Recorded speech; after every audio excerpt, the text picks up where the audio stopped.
Hello everyone. అందరూ ఎలా ఉన్నారు? ఈవేళ ఇంట్లోనే ఈజీగా ఆలు పరాటా రెసిపీని ఎలా ప్రిపేర్ చేసుకోవాలో చూద్దాం. ముందుగా ఒక కుక్కర్‌లో పొటాటోస్‌ని తీసుకొని ఒక 3-4 విజిల్స్ ఇచ్చి బాయిల్ చేసుకోవాలి.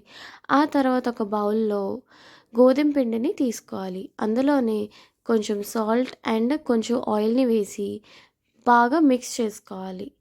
ఆ ఆయిల్ అండ్ సాల్ట్ అనేది పర్ఫెక్ట్‌గా మిక్స్ అయినాక అందులో గ్రాడ్యువల్‌గా వాటర్‌ని యాడ్ చేసుకుంటూ పిండిని ఒక సాఫ్ట్ డోలా ప్రిపేర్ చేసుకోవాలి.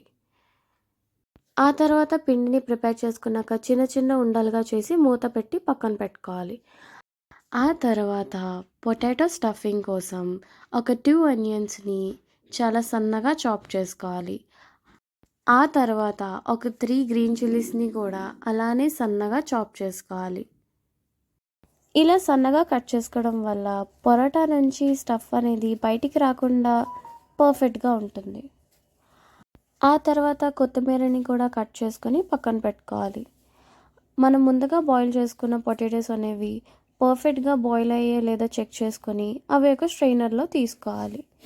ఆ తర్వాత స్టవ్ మీద ఒక పాన్ పెట్టుకొని అందులో కొంచెం ఆయిల్ వేసి అందులో కొంచెం ఆవాలు అండ్ కొంచెం జీలకర్ర వేసి అవి కొంచెం ఫ్రై అయినాక అందులోన మనం ముందుగా చాప్ చేసుకున్న ఆనియన్స్‌ని వేసి అవి కొంచెం లైట్ బ్రౌన్ కలర్ వచ్చినంత వరకు ఫ్రై చేసుకోవాలి.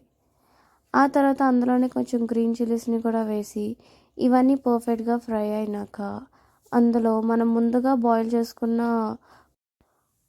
పొటాటోలో తగినంత సాల్ట్‌ని యాడ్ చేసి స్మాష్ చేసుకోవాలి.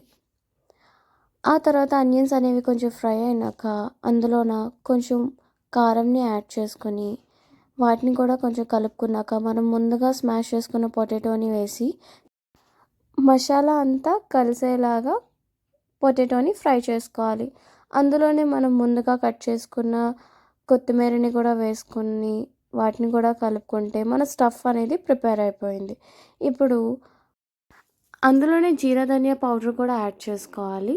ఆ వీడియో మిస్ అయింది. ఇవన్నీ వేసి కలిపి పక్కన పెట్టుకోవాలి. ఆ తర్వాత మనం ముందుగా ప్రిపేర్ చేసుకున్న గోధుమ పిండిలో ఇలా వీడియోలో చూపించే విధంగా పొటాటోని స్టఫ్ చేసుకోవాలి. ఇలా వీడియోలో చూపించే విధంగా చేసుకుంటే మనకి పొటాటో అనేది పర్ఫెక్ట్‌గా స్టఫ్ అవుతుంది అండ్ బయటికి రాకుండా ఉంటుంది. ఇలా వీడియోలో చూపించే విధంగా అన్ని పరోటాలని ప్రిపేర్ చేసుకోవాలి. ఆ తర్వాత స్టవ్ మీద పాన్ పెట్టుకొని ఆ పాన్ అనేది బాగా హీట్ అయ్యాక మనం ముందుగా ప్రిపేర్ చేసుకున్న పరోటాలని వేసి ఇలా తిప్పుకుంటూ కాల్చుకోవాలి. అలానే అన్ని పరాటాలని కూడా ప్రిపేర్ చేసుకుంటే అంతేనండి. అంతే ఈజీగా ఆలు పరాటా అనేది ఇంట్లోనే ప్రిపేర్ చేసుకోవచ్చు. ఈ రెసిపీని మీరు డెఫినెట్‌గా ట్రై చేయండి. And if you like this video please like, share and subscribe. Thank you.